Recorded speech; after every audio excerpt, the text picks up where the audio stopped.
Hello and welcome to Lavneesh Sir की class. This is Directorate of Education GNCT of Delhi's worksheet number 13, and it is only for class 8 students. It has taken from the subject English, and we will learn and understand and starting a new lesson, part 1 of this lesson. The lesson name is Tsunami. देखिए यहाँ पर लिखा है T tsunami, हम इसको T silent करके tsunami ही पढ़ेंगे. So now, without wasting our time, let's start and understand with me. During the lockdown period, India was affected by some natural disasters. देखिए लॉकडाउन पीरियड के दौरान हमारा भारत कुछ प्राकृतिक आपदाओं से ग्रसित रहा, प्रभावित रहा. Look up the news of last 4 or 5 months and write the names of a place or state where these natural disasters occurred. और आपको पिछले 4-5 महीने की न्यूज़ को जरा ध्यान से देखना है और ये पता लगाना है कि आखिर वो कौन से स्टेट या कौन सी जगह थी जहाँ पर ये कि प्राकृतिक आपदाएं, नेचुरल डिजास्टर्स आए. जैसे कि यहाँ पर अगर आप देखेंगे तो सबसे पहले लिखा है फ्लड. तो फ्लड कहाँ कहाँ पर आया था? असम, बिहार, वेस्ट बंगाल. लैंडस्लाइड यानी भूस्खलन, जो चट्टानें टूट टूट के गिर जाती हैं, उत्तराखंड में, हिमाचल प्रदेश में. एंड अर्थक्वेक तो दिल्ली में आया था, राजस्थान में, हरियाणा में, पंजाब में. आपको याद है ना, जब लॉकडाउन पीरियड था तो ऐसा कई बार हुआ था. Okay, in this lesson you will read about another natural disaster, tsunami. इस लेसन में आप एक दूसरे प्राकृतिक आपदा के बारे में समझेंगे जिसका नाम है सुनामी. और शायद आपने ये शब्द सुना भी हो, नाम टी सुनामी है लेकिन बोलते सुनामी है.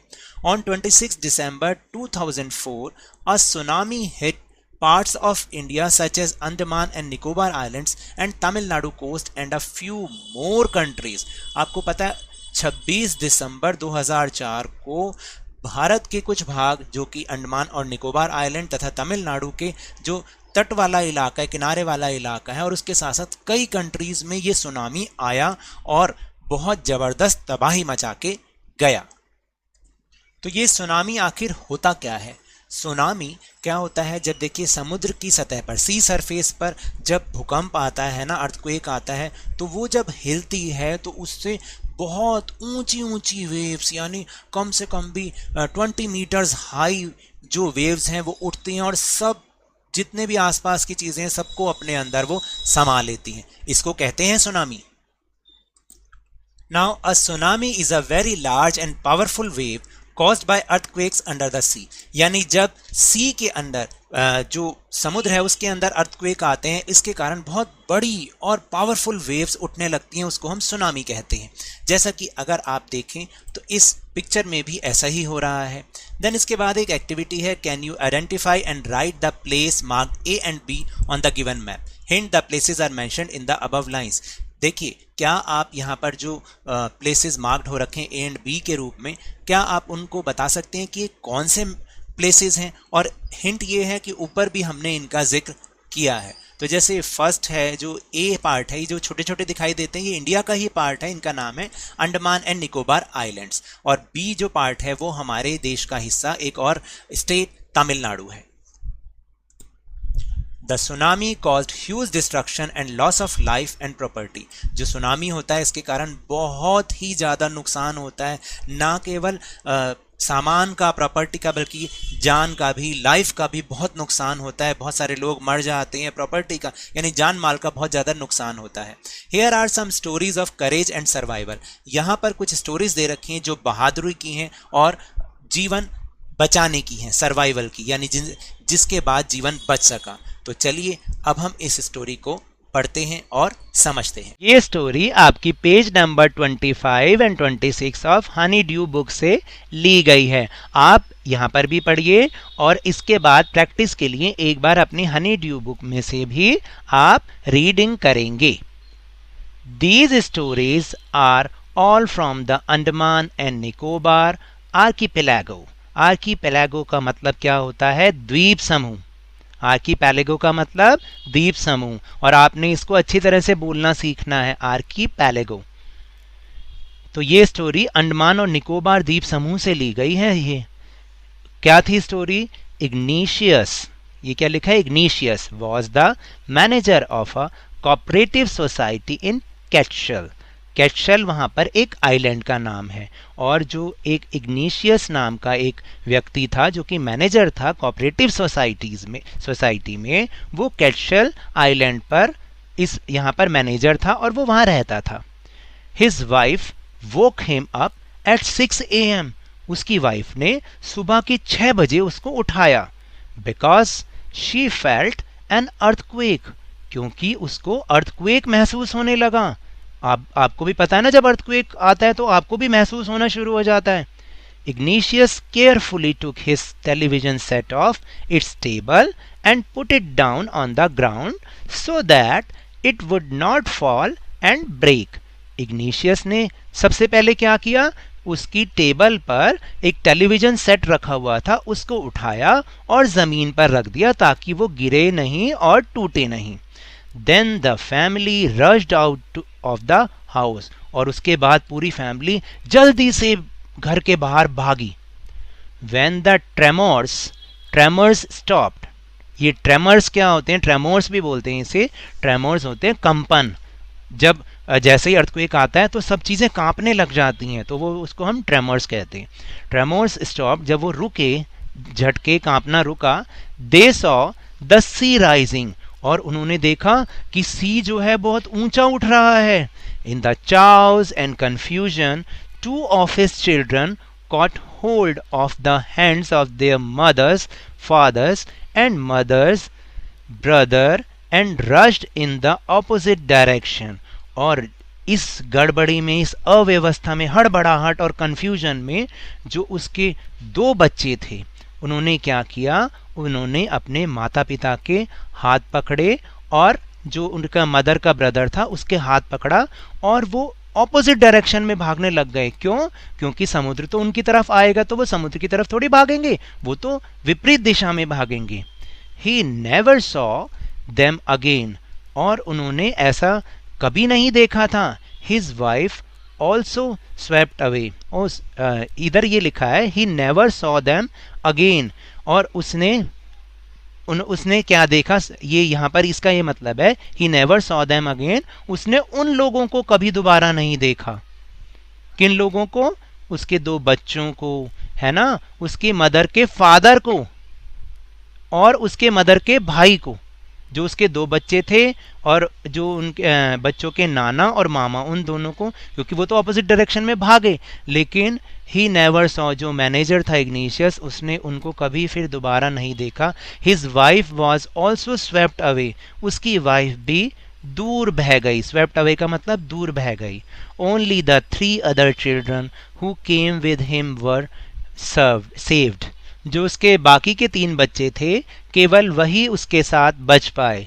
तो चलिए अब हम आगे स्टोरी रीड आउट करें। Sanjeev was a policeman serving in Katchal island of the Nicobar group of islands. Sanjeev नाम का पुलिस वाला जो कि निकोबार ग्रुप के आइलैंड के कैटशल आइलैंड में काम करता था। He somehow managed to save himself, his wife and his baby daughter from the waves. वो बहुत मुश्किल से अपने आप को, अपनी वाइफ को और अपनी छोटी सी जो बच्ची थी उनको ही वो उस वेव से बचा पाया।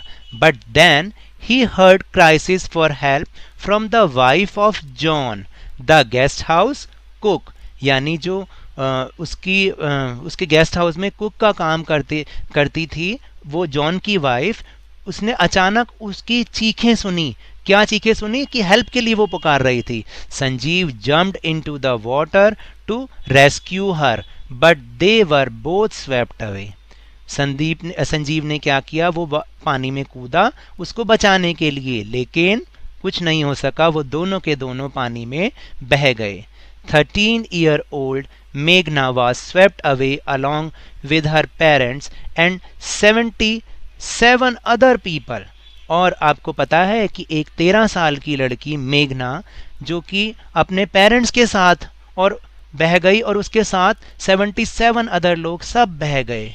She spent 2 days floating in the sea, वो 2 दिन तक जो है सी में ही बहते रहे, फ्लोट करते रहे, मतलब तैरते रहे। Holding on to a wooden door, एक वुडन डोर था, लकड़ी का दरवाजा था, उसको पकड़ के वो जो है 2 दिन तक उस समुद्र में ही तैरते रहे। फ्लोटिंग का मतलब तैरना।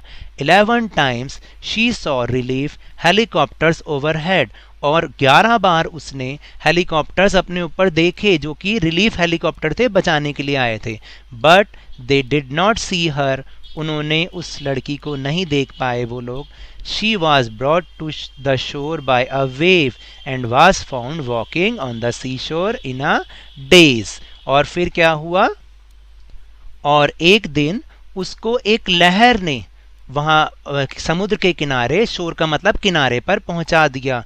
And was found walking on the sea shore in a days, और वो उस अपने मतलब आपको ये देखकर कि वो उस सी शोर के पास आ गई है, तो वो खुद ही अचंभे में पड़ गई। तो देखा आपने कि किस तरह से इस सुनामी ने इतना ज़्यादा तहस नहस कर दिया पूरे तमिलनाडु को, अंडमान एंड निकोबार आइलैंड को, और आसपास की जो पड़ोसी कंट्रीज थी उन सब को। Now we'll move on question answer section. Question number 1 is, now complete the sentences with the help of the passage above. आपको क्या करना है, ये जो sentences है उनको complete करना है जो ऊपर passage दिया गया उसकी help से। तो अभी अभी जो हमने समझा उसमें से ही हमें इसको पूरा करना है। First is, मेघना spent 2 days dash in the sea, यानी उसने 2 दिन सी में कैसे गुजारे थे। तो यहाँ पर क्या आना चाहिए, floating, FLOATING, फ्लोटिंग, तो तैरते हुए, उसने फ्लोट करते हुए बिताए थे। शी सॉ रिलीफ हेलीकॉप्टर्स, कहाँ देखे थे, ओवरहेड, क्या आएगा यहाँ पर, ओवरहेड, यानी उसने अपने सर के ऊपर देखे उसने relief helicopters, but they did not see her, लेकिन वो उसको नहीं देख पाए। उसके बाद है second is, Sanjeev jumped into the water to dash the wife of the guest house cook, यानी संजीव ने पानी में छलांग लगाई, क्या करने के लिए, किसकी वाइफ को, रेस्क्यू करने के लिए, रेस्क्यू, ठीक है, यहां पर क्या आएगा, rescue, water to rescue the wife of guest house cook, यानी संजीव ने पानी में छलांग लगाई गेस्ट हाउस कुक की वाइफ को बचाने के लिए। बट दे वर बोथ, क्या हुआ, स्वेप्ट अवे, वो दोनों के दोनों बह गए, SWEPT, स्वेप्ट, स्वेप्ट अवे, वो दोनों बह गए। उसके बाद है third is, igneous could only save his, किसको बचाया था इग्निशियस ने, 3 अदर चिल्ड्रन, अपने 3 अन्य बच्चों को वो बचा पाया, हु केम विद हिम, जो उसके साथ में आए थे। तो इस तरह से यहाँ पर ये लिखना है। Now question number 2, in your opinion which words in the list below describe Sanjeev, आपको ये बताना है, नीचे कुछ वर्ड्स दे रखे हैं, संजीव को डिस्क्राइब इनमें से कौन कौन से वर्ड्स करते हैं। Look up the dictionary for words that you are not sure of, अगर किसी वर्ड के मीनिंग के बारे में आप श्योर नहीं है तो उसके लिए डिक्शनरी भी देख सकते हैं। Use words from the list to complete the sentence below, आपको जो नीचे दिए गए वर्ड्स हैं उन्हीं में से ही आपको कंप्लीट करना है उनको लेके सेंटेंसेस को। जैसे चीयरफुल का मतलब होता है खुश, ब्रेव का मतलब बहादुर, केयरलेस का मतलब लापरवाह, हेरोइक का मतलब जो है हीरो के जैसा, ठीक है, सेल्फलेस मतलब अपनी ना सोचने वाला, और हार्टलेस जो बहुत ही क्रूर होते हैं, जिनको हम ऐसे बोलते हैं ना इनके पास तो दिल ही नहीं है, वो। तो I think that he was very brave, वो क्या क्या था, वो ब्रेव था, बिल्कुल सही बात, एंड हेरोइक नेचर का था वो, ठीक है, जैसे हीरो होते हैं ना तो वो हेरोइक नेचर का था, हीरोइक नेचर का, ठीक है। एंड यहाँ पर और क्या आ सकता है, ब्रेव तो आ गया, और आप बताएं वो क्या आ सकता है, वो सेल्फलेस था। सेल्फलेस का मतलब होता है अपने बारे में ना सोचने वाला बल्कि दूसरों के बारे में सोचने वाला। तो मेरे हिसाब से तो ये दो उसकी जो डिस्क्राइब करने के लिए वर्ड्स आने चाहिए। आपको अगर लगता है कि कुछ और वर्ड्स आ सकते हैं जो उसके लिए आपके पास रीज़न भी होना चाहिए तो आप वो भी लिख सकते हैं।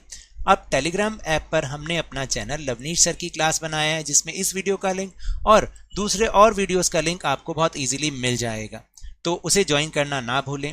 So now that's all for this worksheet. अगर मेरे इस तरह समझाने से अब आपको समझ में आने लगा है तो इस चैनल और वीडियो को लाइक दीजिए। देखिए आप देख रहे हैं इस वीडियो को तो लाइक का बटन भी दबाएं और शेयर कीजिए, सब्सक्राइब कीजिए और जल्दी से जल्दी अपने इस चैनल लवनीश सर की क्लास के सब्सक्राइबर्स को 50 के या उससे भी ज़्यादा पहुंचा दीजिए। But remember, whenever you will go outside, please wear your mask, और जब भी आपकी टर्न आए कोरोना की वैक्सीनेशन ज़रूर लगवाएं, क्योंकि कोरोना को हराना है और ज़िंदगी को एक बार फिर से सुहाना बनाना है। इसी उम्मीद के साथ थैंक यू वेरी मच।